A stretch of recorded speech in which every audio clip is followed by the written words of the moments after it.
अगर आपके पास भी किसी भी तरीके का टू व्हीलर है, मतलब मोटरसाइकिल है, स्कूटर है, मोपेड है या किसी भी तरीके का टू व्हीलर व्हीकल है और आप उसका इंश्योरेंस ऑनलाइन करना चाहते हैं, तो आज के इस वीडियो में मैं आपको बताने जा रहा हूं कि किस तरीके से आप खुद से घर बैठे सस्ता से सस्ता दाम में आप अपना इंश्योरेंस कर सकते हैं, वो मैं आपको इस वीडियो में बताऊंगा। तो चलिए शुरुआत करते हैं। सो हाय एवरीवन, मेरा नाम विजय है और आप देख रहे हैं विजय सॉल्यूशन। तो सबसे पहले बात करते हैं कि जब भी आप बाइक इंश्योरेंस करते हैं तो बाइक इंश्योरेंस किस प्रकार का करना है वो आपको पता होना चाहिए। अगर आपको नहीं पता है तो मैं आपको बताता हूं कि बाइक इंश्योरेंस 3 तरीके का होता है। पहला होता है थर्ड पार्टी, मतलब कि उसमें जो है सिर्फ दूसरे आदमी, मान लीजिए कि आपकी गाड़ी से एक्सीडेंट होता है तो आपको कोई भी राशि नहीं मिलता है इंश्योरेंस कंपनी से। सिर्फ जो है जिसका नुकसान होता है, मतलब किसी की गाड़ी का अगर आप ठोक देते हैं तो उसका जो गाड़ी का नुकसान होगा उसी को मिलेगा, आपको कुछ नहीं मिलेगा। तो यह होता है थर्ड पार्टी। यह लोग इसलिए भी करा लेते हैं चालान से बचने के लिए, जो पुलिस ट्रैफिक पुलिस होती है उससे चालान से बचने के लिए सिर्फ आप कराना चाहते हैं तो सिर्फ आप थर्ड पार्टी करा लेंगे तो आपको जो है कोई चालान नहीं होगा। लेकिन आपको इसमें नुकसान ये होगा कि अगर कभी किसी कारणवश कोई एक्सीडेंट होता है तो आपको किसी भी तरीके का क्लेम नहीं मिलेगा। तो यह हो गया थर्ड पार्टी। दूसरा होता है कंप्रेहेंसिव मोड। इस कंप्रेहेंसिव मोड में होता यह है कि इसमें आपका भी गाड़ी कवर हो जाता है और दूसरे की गाड़ी भी कवर हो जाता है, मतलब इसमें दोनों आदमी का कवर हो जाता है। अगर किसी भी तरीके का एक्सीडेंट होता है तो आपको भी पैसे मिलेंगे और उनको भी पैसे मिलेंगे। और तीसरा होता है जीरो डिफिशिएट। जीरो डिफिशिएट का मतलब यह होता है कि जो कैसे आप कंप्रेहेंसिव करते हैं, जो मैंने आपको दूसरा वाला बताया है, उसमें सिर्फ जो है आपका जो पार्ट होता है वो लगभग 70 से 80% के करीब में पैसा आपको कंपनी की ओर से मिलता है, बाकी परसेंट आपको मिलाना होता है अगर आप कंप्रेहेंसिव में करते हैं तब। लेकिन जब वही जीरो डिफिशिएट में जाते हैं तो सिर्फ आपको फाइल चार्जेस लगता है और बाकी सारा पैसा जो है इंश्योरेंस कंपनी देती है। तो यह तीनों में अंतर आपको समझ में आ गया होगा। तो मोटा मोटी मैं एक बार बता देता हूं ताकि आपको समझ में आ जाए। थर्ड पार्टी अगर आप कराते हैं तो सिर्फ जो है आप ट्रैफिक पुलिस के चालान से बच सकते हैं और आपको उसमें किसी भी तरीके का क्लेम नहीं मिलेगा, सिर्फ दूसरे को मिलेगा। ठीक है। कंप्रेहेंसिव में ये होता है कि 70% पैसा इंश्योरेंस कंपनी देती है, 20% आपको लगता है। और वहीं अगर आप जीरो डिफिशिएट कराते हैं तो आपको जो है कोई भी सिर्फ फाइल चार्ज देना होता है और किसी भी तरीके का कोई भी पैसा जो है आपको नहीं लगता है। लेकिन ये जीरो डिफिशिएट जो है सिर्फ गाड़ी 5 साल जब हो जाता है, अगर 5 साल से ज़्यादा पुराना है तो आप जीरो डिफिशिएट नहीं ले सकते हैं, वो आपको नहीं मिलेगा। शायद ही कोई कंपनी ऐसी होगी जो 5 साल के बाद देती है, लेकिन 5 साल के अंदर में अगर आपकी गाड़ी है 5 साल पुरानी तो आपको मिल जाएगा। ठीक है। तो ये सारी चीज़ होगा। ज़्यादा जानकारी के लिए आप हमारे वेबसाइट पे आ जा सकते हैं। इस वेबसाइट पे ये जो लिंक होगा, ये लिंक मैं अपने डिस्क्रिप्शन बॉक्स में दे दूंगा, तो वहाँ से आकर के आप डायरेक्ट इस वेबसाइट पे आ सकते हैं और यहाँ पे सारा जानकारी मिल जाएगा। ठीक है। तो यहाँ पे आपको मैंने सारा चीज़ लिख रखा है तो आपको सारी चीज़ समझ में आ जाएगा। चलिए बात करते हैं कि कैसे आपको इंश्योरेंस करना है। उसके लिए यहाँ पे देख रहे हैं ऑनलाइन अप्लाई के सामने यहाँ पे देख रहे हैं क्लिक हियर, इस पर आपको क्लिक करना है और इसके बाद जो है पड़ोसी बाजार का यह वेबसाइट खुल करके आ जाता है। यहाँ पे आपको एक गाड़ी नंबर देना है, जो सा भी आपका गाड़ी नंबर होगा वो आपको यहाँ पे दे देना है और यह देने के बाद व्यू प्राइस देख रहे हैं, इस पे आपको क्लिक कर देना है। एंड जैसे ही व्यू प्राइस पे क्लिक करते हैं, इस तरीके से जो है अगर पड़ोसी बाजार के पास जो है सारा डेटा होगा तो सिर्फ डायरेक्ट यह खुल जाएगा, जिसमें आपसे पूछा जाता है कि क्या आपने 12 मंथ के अंदर में अपना गाड़ी ट्रांसफर किया है। अगर किया है तो यस करना है, नहीं तो नो करना है। और यहाँ पे आपको कहा जाता है कि पिछले साल, मतलब पिछले इंश्योरेंस कंपनी से आपने किसी भी तरीके का क्लेम लिया है। अगर क्लेम लिया है तो यहाँ पे यस करना है, नहीं तो नो कर देना है, जिसके बाद जो है रेट बता देता है। यहाँ पे अगर आपकी गाड़ी का डेटा नहीं होगा, ऐसी स्थिति में आपको अपना गाड़ी चुनना होता है कि कौन सी गाड़ी है, किस कंपनी का है। इसके अलावा आपको मॉडल बताना होगा कि कौन सी मॉडल है और यहाँ पे आपको जो है वेरिएंट बता देना होता है कि कितना सीसी में या कौन सा मॉडल में है। तो जो सा भी होगा वो आपको बता देना होता है। उसके बाद रजिस्टर ईयर बताना होता है कि किस साल आपका रजिस्ट्रेशन हुआ है। जिस भी साल हुआ है वो आपको सिंपल सा ईयर जो है यहाँ से चुन लेना होता है। जिसके बाद जो है आपसे यहाँ पे पूछा जाता है कि क्या आपका करेंट पॉलिसी जो है वो एक्सपायर है या नहीं। पिछला जो आपका इंश्योरेंस है उसके बारे में पूछा जाता है कि आपका पिछला इंश्योरेंस कब एक्सपायर हुआ है। तो इसमें कई सारे ऑप्शन है। पहला है नॉट एक्सपायर, मतलब कि एक्सपायर नहीं है और आप उसको अभी कर लेना चाहते हैं ताकि उसके अगले दिन से हो जाए। तो एक चीज मैं आपको यहाँ पे क्लियर कर देना चाहता हूँ कि मान लीजिए कि अगर आपका पॉलिसी जो है अभी 5 दिन के बाद एक्सपायर होने वाला है या 10 दिन के बाद एक्सपायर होने वाला है, तब भी जो है आप इंश्योरेंस अभी ले सकते हैं। आपका जो इंश्योरेंस होगा वो वैलिड होगा जिस दिन वो पिछला इंश्योरेंस जो है खत्म हो रहा है उसके अगले दिन से जो अभी आप करेंगे वो वाला होगा। तो काफ़ी सारे लोग कहते हैं कि मैं 5 दिन पहले करा लूँगा तो मुझे घाटा लग जाए। अगर ऐसा बिल्कुल भी नहीं है। अगर आप पहले करा लेते हैं तो जिस दिन वो खत्म होगा उसके अगले दिन से बिल्कुल वो माना जाएगा। जैसे अगर आप 1 साल वाला कराते हैं, 2 साल वाला कराते हैं, तो कंपनी जो कैलकुलेट करेगी वो उस दिन से कैलकुलेट करेगी। तो आपको कोई भी नुकसान नहीं होने वाला है अगर आप पहले भी करा लेते हैं। इसके अलावा यहाँ पे दूसरा ऑप्शन दिया गया है कि एक्सपायर विथ इन 90 डे। मतलब कि आपका एक्सपायर हो गया है लेकिन 90 दिन से ज़्यादा नहीं हुआ है, तो वो आप यहाँ पे चुन सकते हैं। इसके अलावा तीसरा जो ऑप्शन मिलता है एक्सपायर मोर देन 90 दिन एगो, मतलब 90 दिन से ज़्यादा अगर आपका पॉलिसी एक्सपायर हुआ हो गया हो तो ये चुनना है। और बहुत सारे लोगों को पता ही नहीं होता है, चूँकि उनको वो पुरानी गाड़ी खरीदते हैं या उनको पता ही नहीं होता कि कब एक्सपायर हुआ है, तो ऐसे में आई डोंट रिमेंबर नीचे वाला जो ऑप्शन देख रहे हैं यह वाला चुन सकते हैं। चलिए मैं इसमें से कोई भी एक चुन ले रहा हूँ। चलिए मैं यहाँ पे कर देता हूँ आई डोंट रिमेंबर, कि हमें याद नहीं है, तो ये वाला कर लेता हूँ। अब यहाँ पे कहा जाता है कि जो पिछला इंश्योरेंस था वो क्या, कई सारे बाइक पे न है, जैसे टीवीएस बाइक है तो उसमें 1+5 बंडल दिया जाता है, मतलब कि 1 साल का जो है आपको कंप्रेहेंसिव दिया जाता है और 5 साल का थर्ड पार्टी। आपने बहुत सुना होगा कि 5 साल के थर्ड पार्टी इंश्योरेंस के साथ। तो अगर वैसा मिला है तो आपको यहाँ पे पहला वाला चुनना है। दूसरा मिलता है आपको यहाँ पे सिर्फ 5 ईयर थर्ड पार्टी ओनली, और तीसरा मिलता है ऑन डैमेज ओनली। तो जो भी आपका होगा वो आपको बता देना है कि कैसा पिछला इंश्योरेंस था। अब आप यहाँ पे देखेंगे तो यहाँ पे लिखा हुआ है कि कितने साल का इंश्योरेंस आपका जो है, यह रेट जो बताया जाता है वो कितने साल के लिए है। आप यहाँ पे देख सकते हैं लिखा हुआ है 1 ईयर। काफ़ी सारे लोग मेरे पुराने वीडियो में पूछा है कि जो मैं इंश्योरेंस करूंगा वो कितने साल का होगा।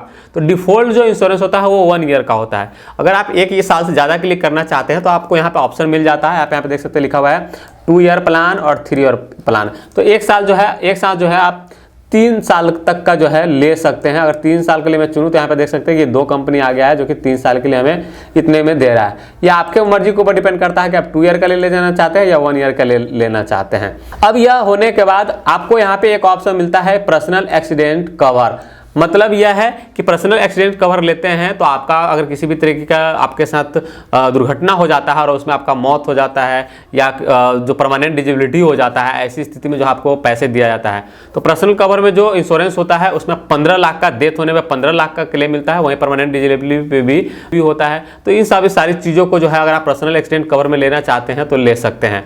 अगर आप इसको ऐड ऑन करना चाहते हैं तो सिंपल सा इस पर टिक करना है। उसके बाद जो है यह ऑटोमेटिक ऐड होकर के नया जो रेट है आप यहाँ देख सकते हैं आ गया है। तो रेट थोड़ा सा जो है 200-300 रुपए जो है बढ़ जाता है। अगर मैं इसको हटा दूं तो ये थोड़ा सा जो है कम हो जाएगा। चलिए मैं इसको हटा देता हूं एक बार। तो ये आपके मर्जी के ऊपर है, आप लेना चाहें तब भी ठीक है, नहीं लेना चाहें तब भी ठीक है। अब यहाँ पे देखेंगे तो आपको जो है यहाँ पे कई सारी जानकारी और है। जैसे यहाँ पे आप देखेंगे आईडी वैल्यू लिखा हुआ है। अब यहाँ पे ये 940 रुपए में आपको जो है मिल रहा है। इसमें आपकी गाड़ी का वैल्यू जो है यह लगाया जा रहा है। इसी तरीके से अगर आप बजाज का अलायंस का लेते हैं तो 17,000 का आपको मिल जाता है। और यहाँ पर रेट जो है मुश्किल से थोड़े बहुत 50-60 रुपये बढ़ रहा है और आपको यहाँ पे जो है 6,000 रुपये का बेनिफिट मिल रहा है। तो मैं आपको यही हमेशा रिकमेंड करूँगा कि जब भी आप ले तो आप किसी प्राइवेट कंपनी का ले, ताकि जो है आपको क्लेम में भी ज़्यादा दिक्कत नहीं होगा। क्योंकि आपको भी पता है कि सरकारी कंपनी जो है जल्दी क्लेम देने में बहुत हिचकती है और नहीं देती है, बहुत परेशानी आता है उसमें। तो आप प्राइवेट कंपनी से लेंगे तो आपको डबल फायदा है। पहला कि आपको क्लेम आसानी से मिल जाता है। इसके अलावा जो है जो आपकी गाड़ी का वैल्यू है वो भी ज़्यादा रहता है। मतलब अगर आपका गाड़ी चोरी हो जाता है तो जो आईडीबी वैल्यू लिखा हुआ रहता है वो आपको मिलता है। या गाड़ी भी नष्ट भी हो जाता है, मतलब किसी भी तरीके से अगर आपका गाड़ी नष्ट हो जाता है, आपके नहीं रह पाता आपके पास, तो ऐसी स्थिति में जो आईडी वैल्यू लिखा हुआ रहता है वो आपको अमाउंट मिलता है इंश्योरेंस कंपनी की ओर से। तो ये यहाँ पे हो गया। अब ऊपर में आप देखेंगे तो कंप्रेहेंसिव दिया हुआ है, जीरो डिफिसिट जो मैंने आपको शुरू में बताया है ये आपके ऊपर डिपेंड करता है। मान लीजिए यहाँ पे थर्ड पार्टी सिर्फ करवाना है तो थर्ड पार्टी जो है आपको 887 रुपये के करीब में जो है आपको लग जाएगा और यही आपको अमाउंट यहाँ पे लगेगा। तो 887 रुपये में आप किसी भी कंपनी का जो है यहाँ पे थर्ड पार्टी इंश्योरेंस ले सकते हैं। वो आपको अलग कंपनी मिल जाता है, जिसका भी लेना चाहे आप ले सकते हैं। ठीक है, तो ये थर्ड पार्टी हो गया। तो इसमें आपको सस्ता हो जाता है। जीरो डिफिसिट थोड़ा सा महंगा होता है जैसा मैंने बताया आपको, और यहाँ पे कंप्रेहेंसिव जो है थोड़ा सा मिडल होता है। तो सबसे कम जो है थर्ड पार्टी का होता है, उसके बाद जो है कंप्रेहेंसिव का होता है और उसके बाद जीरो डिफिसिट। फायदा क्या तीनों में नुकसान है मैंने शुरू में बता दिया, तो मुझे दोबारा बताने की आपको जरूरत नहीं है। अगर आप ज़्यादा जानना चाहते हैं तो आप हमारे वेबसाइट पे आएंगे। यहाँ पे मैंने जो लिंक दिया है, जो मैंने आपको शुरू में बताया है, तो यहाँ पे आप देख सकते हैं कि तीनों का जो है हमने एक एक करके यहाँ पे दे रखा है। कंप्रेहेंसिव में कितना % क्या क्या यहाँ पे इंक्लूड किया जाता है वो आपको यहाँ पे देखने को मिल जाएगा। जीरो डिफिसिट में क्या क्या इंक्लूड किया जाता है, कितना %। जैसे मान लो कि यहाँ पे मैं अगर बताऊँ तो यहाँ पे देख सकते हैं इंजन 100% है। यहाँ पे आप फाइबर ग्लास जो है 70% है कंप्रेहेंसिव में। इसी तरीके से जीरो डिफिसिट में भी सब में यहाँ पे लिखा हुआ है, तो आपको पता चल जाएगा। थर्ड पार्टी में जो है जैसे मैंने यहाँ पे लिख रखा है कि आपका गाड़ी कवर नहीं किया जाता है, सिर्फ जो है सामने वाली गाड़ी का ही कवर किया जाता है, तो आपको यहाँ पे दिखा रहा है।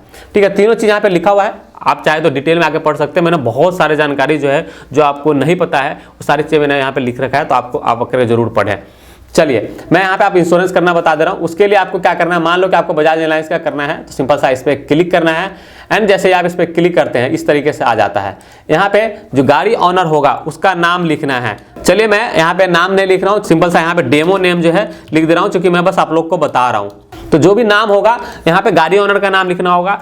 अब यहाँ पे आपको ये ध्यान रखना है कि गाड़ी ऑनर का नाम वही लिखना है जो आरसी में होगा। काफ़ी लोग पुराना गाड़ी ले लेते हैं और वो अपने नाम से इंश्योरेंस लेंगे, वो आपको यहाँ पे वैलिड नहीं होगा। इसलिए गाड़ी जिसके नाम से होगा, मतलब आरसी जिसके नाम से होगा उसी का नाम आपको यहाँ पे लिखना है। गलती से भी किसी और पर्सन का नाम नहीं लिख देना है, नहीं तो आपका ये इंश्योरेंस काम नहीं आएगा। जो मोबाइल नंबर होगा वो आपको सिंपल सा यहाँ पे एक मोबाइल नंबर लिख देना है। मैं बस ऐसे नंबर को दे दे रहा हूँ। और यहाँ पे जो आपका ईमेल आईडी होगा वो आपको लिख देना है, और जो एड्रेस होगा वो आपको यहाँ पे लिख देना है। तो इस तरीके से आपको सारे चीज़ लिखना है। और यहाँ पे एरिया पिन कोड जो होगा वो आपको लिख देना है। चलिए मैं यहाँ पे एक एरिया पिन कोड जो है यहाँ पे लिख दिया हूँ। तो इस तरीके से सारा डिटेल यहाँ पे लिखना है। तो इस तरीके से सारा डिटेल जो है, जो भी चीज़ देना है वो मैंने लिख दिया है। मैंने यहाँ पे बस आप लोग को बताने के लिए डेमो कंटेंट डाला है, क्योंकि ऐसा पॉलिसी है कि हम किसी का भी जो है कोई भी आइडेंटिटी हम यहाँ पे दिखा नहीं सकते, इसलिए मैंने आपको बताया। लेकिन आप लोग जब भी इंश्योरेंस करें, जो आरसी में लिखा हुआ होगा उस व्यक्ति का एड्रेस, नाम, एरिया, पिन कोड, सब चीज़ जो है, या मोबाइल नंबर उस व्यक्ति का लिखना। मोबाइल नंबर अगर आप गाड़ी आप अपने नाम से ले लिए हैं तो आप अपना दे सकते हैं, लेकिन बाकी डिटेल जो है उसका जाएगा। चलिए मैं यहाँ पे करता हूँ कंटिन्यू टू स्टेप 2। अब यहाँ पे नॉमिनी का नाम पूछा जाता है। नॉमिनी में भी नॉमिनी किसको बनाना चाहते हैं वो आप डिसाइड कर सकते हैं। मान लीजिए कि आपने पुरानी गाड़ी खरीदा है तो नॉमिनी आप खुद भी बन सकते हैं, या जो जो जो, जो जिस व्यक्ति के नाम से आरसी है उसको वाइफ, बच्चे, माता पिता, जिसको भी वो बनाना चाहे वो बना सकता है यहाँ पे। तो जो भी नॉमिनी का नाम होगा वो आपको नाम यहाँ पे लिख देना है। रिलेशन बता देना है कि जो ये नॉमिनी जिसको बना रहे हैं उससे जो गाड़ी मालिक है उसका क्या रिलेशन है। तो यहाँ पे देख सकते हैं लिखा हुआ है कि वाइफ है, हस्बैंड है, सन है, डॉटर है, फादर है। तो जो सा भी होगा वो आप बता सकते हैं, या अदर होगा तो अदर्स चुन सकते हैं। और उसके बाद जो है नॉमिनी जो होगा उसका यहाँ पे उम्र बता देना है कि कितने साल है। तो जो भी होगा, मान लीजिए 24 साल है, 24 साल कर देना है। और यहाँ पे आपसे पूछा जाता है कि क्या आपका गाड़ी फाइनेंस है। अब यहाँ पे भी आपको ध्यान रखना है, कई बार लोग जो है गाड़ी फाइनेंस पे ले लेते हैं, लेकिन फाइनेंस मान लो कि खत्म हो गया तो आपको, और आपने फाइनेंस जो है का जो पैसा है वो पूरा दे दिया, मतलब सेटलमेंट हो चुका है, तो आपको यहाँ पे लिखना है नो। और अगर सेटलमेंट नहीं हुआ है तब आपको, या अभी किस्त चल ही रहा है, तो आपको यहाँ पे यस करना होगा। और यस कर करके यहाँ पे आपको फाइनेंस कंपनी का जो है नाम जो है वो आपको यहाँ पे लिखना होगा।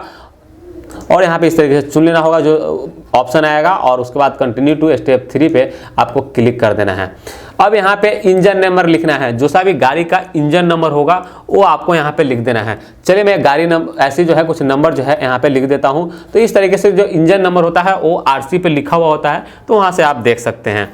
उसके बाद जो है चेचिस नंबर लिखना है। तो जो सा भी आपका गाड़ी का चेचिस नंबर है वो आपको यहाँ पे लिख देना है। बस मैं आपको बता रहा हूँ इसलिए यहाँ पे इस तरीके से मैंने कोई भी अपने नंबर लिख दिया है। लेकिन आप लोग को जो इंजन नंबर और चेचिस नंबर होगा कोई भी मिस्टेक गलती से नहीं करना है, नहीं तो आपको क्लेम में दिक्कत आएगा, तो और इंश्योरेंस भी आपका वैलिड नहीं माना जाएगा। इसलिए जो भी आप जानकारी दें यहाँ पे बिल्कुल 100% सही और सटीक दें। चलिए यहाँ पे आप रजिस्ट्रेशन डेट कहा जाता है, तो यह भी आरसी पे लिखा हुआ होगा। जो भी होगा वो आपको यहाँ पे चुन लेना है। यहाँ से डेट चुन लेना है, जो से भी डेट होगा, यहाँ पे महीना चुन लेना है, और यहाँ पे साल जो है आप चुन सकते हैं। और इसके बाद वेरीफाई प्रीमियम पे क्लिक कर देना है। और यह करने के बाद अगर किसी भी तरीके का चेंजेस आता है तो यहाँ पे आपको लिखा देगा कि ये सब सारी चीज़ चेंजेस हुआ है। पहले जो है 1006 रुपये का आ रहा था तो वो आपको 1012 रुपये हो गया है। और पुराना आईडी में जो 17,635 रुपये दिखाया वो अब 18,553 रुपया हो गया है। तो कोई चेंजेस होगा तो यहाँ पे दिखाएगा, नहीं होगा तो आपको नहीं दिखाएगा। सिंपल सा सेव एंड प्रोसीड पे क्लिक कर देना है।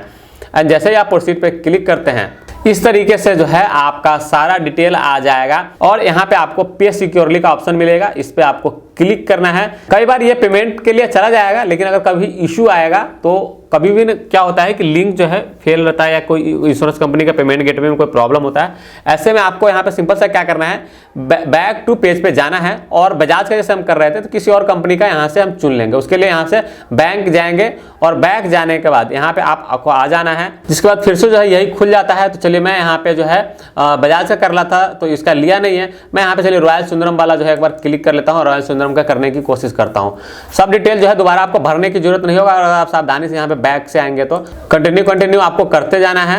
और उसके बाद जो है फिर से आप यहीं पे आ जाते हैं। अब आपको पे सिक्योरली पे क्लिक करना है। एंड जैसे ही आप पे सिक्योरली पे क्लिक करते हैं इस तरीके से जो है पेमेंट गेटवे पे आ जाता है। चलिए अब यहाँ पे देख सकते हैं कि आ गया है कि डेबिट कार्ड से करना चाहते हैं, क्रेडिट कार्ड से करना चाहते हैं, नेट बैंकिंग, यूपीआई या वॉलेट से करना चाहते हैं तो उससे भी आप कर सकते हैं। यहाँ पे देख सकते हैं कि फोन पे, पेटीएम सब है यहाँ पे, जिससे भी आप करना चाहते हैं उससे कर सकते हैं। मान लो कि आपको डेबिट कार्ड मतलब एटीएम कार्ड से करना है तो यहाँ पे जो कार्ड नंबर होगा वो आपको यहाँ पे लिख देना है। ठीक है, मैं आप लोग को ऐसे ही लिख करके बता रहा हूँ। यहाँ पे कार्ड में जिसका नाम से होगा उसका नाम आपको यहाँ पे लिख देना है और यह लिखने के बाद आपको सिंपल सा जो है एक्सपायरिंग ईयर, एक्सपायरिंग मंथ जो होगा कार्ड पे लिखा हुआ होता है वो चुन लेना है। यहाँ पे मंथ, ईयर जो है वो कार्ड पे लिखा हुआ होता है वो भी चुन लेना है और यहाँ पे 3 अंक का सीवी कोड देना है जो कार्ड के पीछे लिखा हुआ होता है। तो ये सारा डिटेल जो है एटीएम कार्ड पे लिखा हुआ होता है, वहां से देख करके आपको दे देना है और पे देख रहे हैं इस पे आपको क्लिक कर देना है। ऑफकोर्स मैंने ऐसे ही कोई नंबर दिया है इसलिए यहाँ पे इस तरीके से हो रहा है, लेकिन जब आप पे क्लिक करते हैं उसके बाद जो है एक ओटीपी मोबाइल पे जाता है जिसका भी एटीएम कार्ड आप इस्तेमाल करते हैं और उस बैंक में जो मोबाइल नंबर रजिस्टर्ड होता है उस पर एक ओटीपी जाता है, उसकी माध्यम से जो है आपको ओटीपी देना है और उसके बाद आपको जो है पेमेंट कर देना है। जैसे ही पेमेंट कर देते हैं आपको जो है पॉलिसी कॉपी उसी टाइम पे डाउनलोड के लिए मिल जाएगा, तो आप उसको डाउनलोड कर सकते हैं और अपने पास प्रिंट करके रख सकते हैं और वो आपको ओरिजिनल के रूप में काम करेगा क्योंकि वो डिजिटली रूप से साइन होता है और उसमें कोई भी परेशानी नहीं आएगा। अगर आपको पेमेंट करने के बाद किसी भी तरीके का परेशानी आता है और आपने जो है जो मैंने प्रोसेस बताया, अगर आपने हमारे वेबसाइट पे लिंक या हमारे यूट्यूब के जो डिस्क्रिप्शन में लिंक दिया हुआ है उस पर क्लिक करके अगर आपने इंश्योरेंस करने आए हैं और आपको पेमेंट करने के बाद किसी भी तरीके का परेशानी होता है तो आप हमें व्हाट्सएप कर सकते हैं, मैं आपका पूरा सहायता करूंगा। अगर आप डाउनलोड नहीं कर पाते हैं या आपको कोई भी परेशानी आता है तो आप हमें व्हाट्सएप कर सकते हैं, मैं आपको जवाब जरूर दे दूंगा और आपको जो है जो भी हेल्प बनेगा वो सारा कर दूंगा और आपको कोई परेशानी नहीं आएगा। तो यह सारा जानकारी था जो कि मैं आपको देना चाह रहा था। उम्मीद है दोस्तों आपको ये वीडियो पसंद आया होगा। अगर पसंद आया तो लाइक और शेयर जरूर करें और हमारे चैनल को सब्सक्राइब करना मत भूलें। साथ ही हमारा फेसबुक पेज है जिसको लाइक करना मत भूलें, जिससे जानकारी है वो आपको फेसबुक मिले और हमारा वेबसाइट है vijayasolution.com जहाँ पे जाकर आप सारी चीज़ें हिंदी में पढ़ सकते हैं। बहुत बहुत धन्यवाद।